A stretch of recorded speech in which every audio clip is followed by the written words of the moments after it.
One problem I do have with Ice Cap, in terms of this beta version, is there's actually very little there are very few differences between Act 1 and Act 2. Carnival Night was distinct for mostly bad reasons, to be honest, but Ice Cap 1 and 2 sound very similar. I think some of the percussion is slightly different, but the bass melody is unchanged. So it definitely doesn't feel as, like, varied and distinct compared to some of the other Act 1 to Act 2 transitions, because the song is so comparable. We have these little bouncy platforms here. These can actually be a little bit unwieldy with Tails. I've definitely had problems where Tails will land on the platform and activate it or send it upwards when Sonic's about to land, so that messes up Sonic's, like, vertical momentum. Again, there are occasional perks to not playing with both characters, even though this is sort of treated like the canon version in this case. In this case also, if you don't play as at least Sonic, you will actually miss out on content. So that's why I specifically chose Sonic and Tails, so we can actually fly in certain sections, but we won't miss out on, like, the story content. Knuckles also has exclusive content as well. I've debated showing it, but I actually don't remember. Wait, are we already at the boss? Wow, this stage was, like, way shorter than I remember it being. So we have this little platform, and also both the mech and the platform will, like, shoot out, like, ice beams.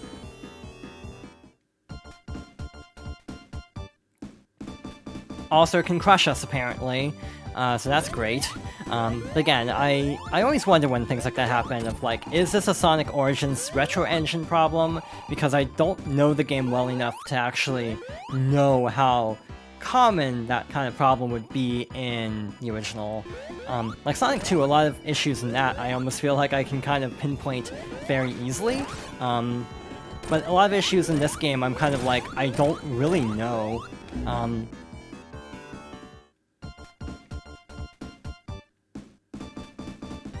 I have no clue what killed me there, actually. Yeah, I have zero idea of what happened there. I am going to go back up to this little loop and collect a few rings, so we can hopefully avoid that happening again.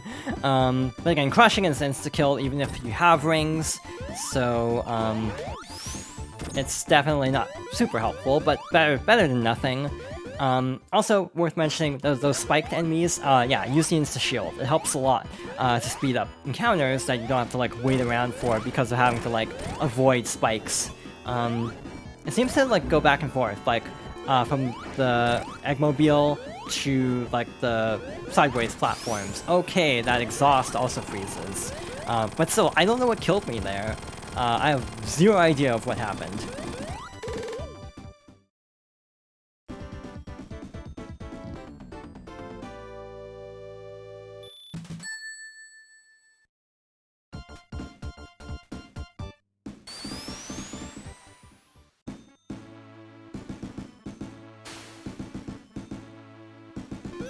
And we've reached the final act, or final zone of Sonic 3, and we have our final new song as well.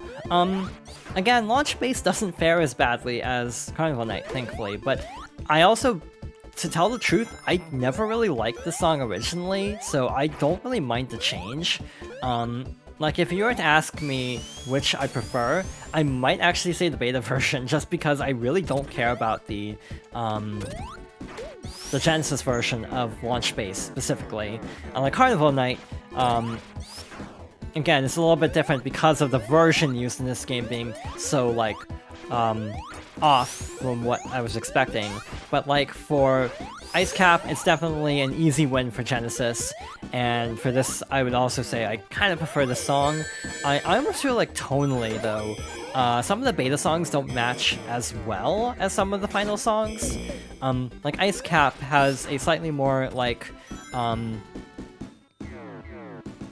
don't know how to describe it, but it almost, like, has a cooler sound to it. Like, temperature cooler.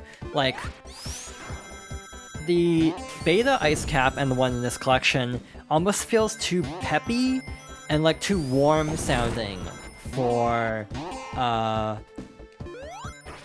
for like an ice level, if that makes sense. So yeah, the slightly like cooler like sounding song almost fits better, even though I like both songs. But yeah, the final version of Ice Cap is definitely way better than the beta version.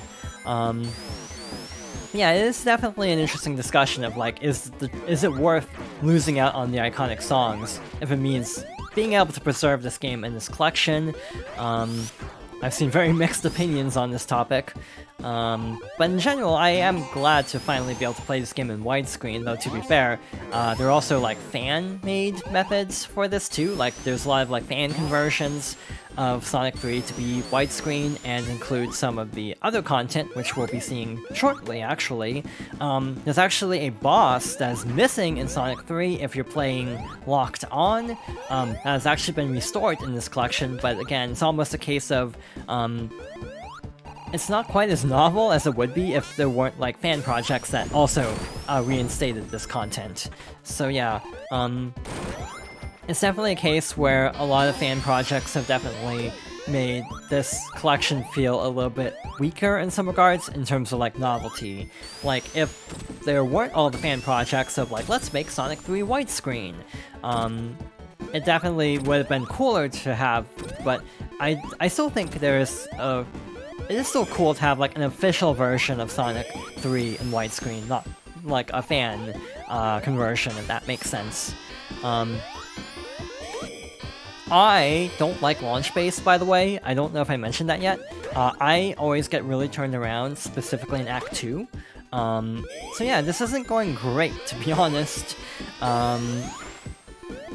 We have like 7 or 6.5 minutes left, so we should be okay. I hope we're getting close to the end of the stage, but I actually have no idea how close we are. Never mind, I think we are actually getting somewhat close. There's Robotnik there, carrying something away from here. We'll find out what that is in a bit, but for now we have to catch up to them.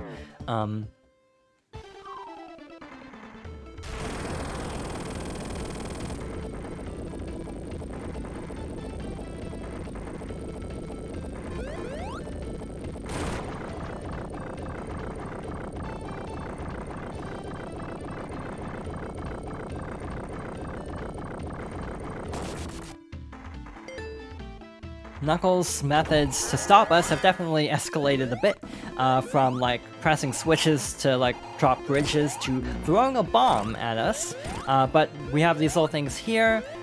With Supersonic we can easily break these. Also, if you spin dash or drop dash as Supersonic, the ground shakes, which is kind of cool to show your speed basically.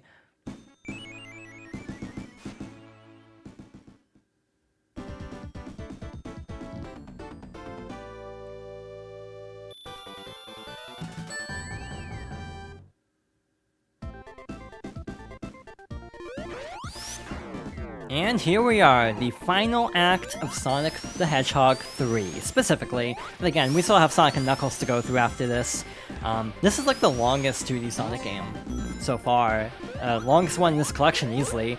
Like, we're already past the time it took to get through like most of the other games, and we still have half of the game essentially left to go after this. I'll probably take a break between the two. So I'm hoping it won't be overly obvious, but if there's like a distinct breakpoint, that's why. Just because, yeah, we still have like another hour and a half to go past this because of the Sonic and Knuckles portion.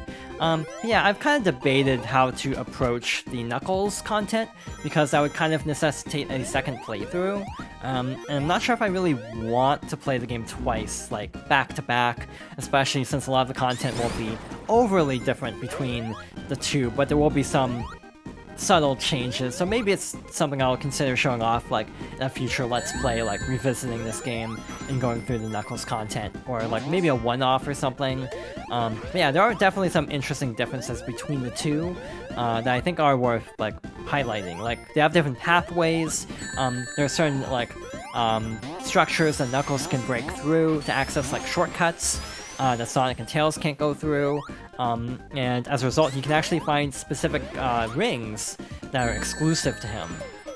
So for example, specifically in the Sonic & Knuckles portion, you can actually get like all the Chaos Emeralds super fast in Sonic & Knuckles as Knuckles, because he accesses different routes that actually in some cases go towards more giant rings than what Sonic would go through. Then Tails actually isn't even playable in Sonic & Knuckles unless you lock on. Which is also interesting to me that, yeah, Tails is straight up absent from Sonic and Knuckles without lock-on technology. By the way, there's also lock-on features for the other games as well. In Sonic 2, you unlock Knuckles in Sonic 2, which is in Origins. There's also a dedicated Blue Sphere option by locking on Sonic 1 to Sonic and Knuckles. And you can basically access like a ton of Blue Sphere stages, and all of those stages have been preserved for Origins as well. Again, as someone who's not great at Blue Sphere, I haven't really dabbled in that too much, but it's nice to have it, and you can also enter passwords, like number passwords to access specific stages, so it is pretty cool. Again, it is one of those things where I do appreciate this collection, but I almost wish they had gone the extra mile, and I also wish the overall, like, polish was better, because it is definitely unpolished with the amount of, like, visual quirks, and, like, yeah, the sound being a little bit more muddy than it should be, and especially compared to the other games on the collection, yeah, the sound quality in Sonic 3 and Knuckles is surprisingly poor. I definitely want the bubble shield, not because... okay, I did not mean to spin dash there. I definitely want the bubble shield, not necessarily for underwater, but just because I would really like to hold on to my rings right now. There was a boss coming up that I'm actually worried about, so if we can actually get to this point with rings, enough rings to turn into Supersonic, that'll make things a lot safer. And also, I want to test something, because I haven't actually gotten to this point since my, like, initial testing. Like, that's a Knuckles path. We can't break through this. So yeah, Knuckles does have unique routes, which is kind of cool. So he's not just a bonus character with different attributes, he actually has, like, major differences from, or some differences in terms of, like, sheer level design, which is kind of cool. Alright, so here we have another boss.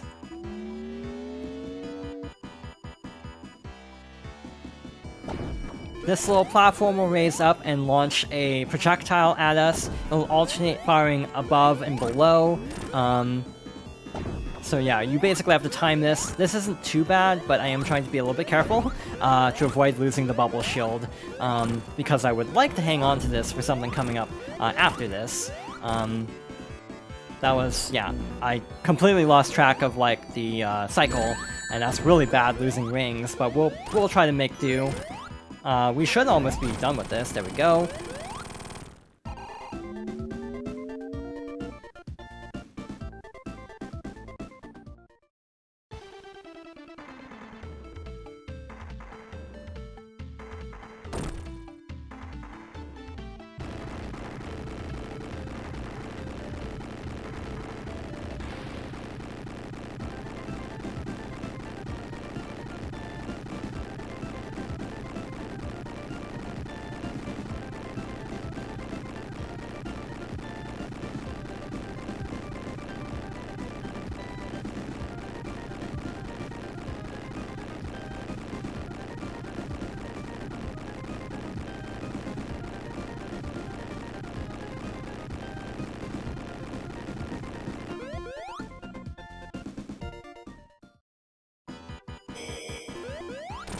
Alright, time for round 2. If you're Supersonic, you can actually just stand and deal damage, which is why I was kind of hoping to hold on to my rings, but it's fine. Again, remember to insta-shield, that will definitely help a lot. Also, the reason I didn't transform during the previous fight is the rings would actually drain during the cutscene, meaning we would actually be like at 0 rings for potentially a later phase of this fight, so I didn't want to take that chance, even though it definitely would have kept us from losing our rings, but yeah, there is a risk involved. Luckily, there is, like, air, so we don't actually fall if we go off the edge of the platform. I did not mean to test that, but I did accidentally. I desperately want to hold on to this ring as well. So I'm doing my best to keep this, because if we have no rings, that'll definitely make things scarier. Yeah, this is kind of like a patience fight if you're not supersonic. I think we have one more. Yep, one more. But luckily, the lasers are gone, so all we have to worry about is the spike orbiting the ship.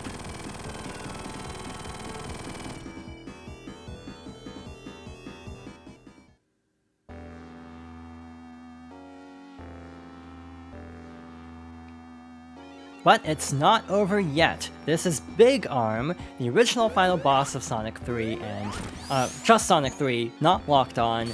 If you actually played the games Locked On, the previous boss against that rocket would actually be the end.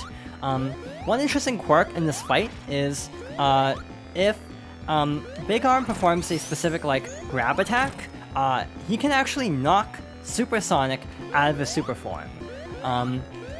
This attack here, which I didn't entirely mean to show off, but we showed off anyway. Yeah, that will actually knock Supersonic out of his super form.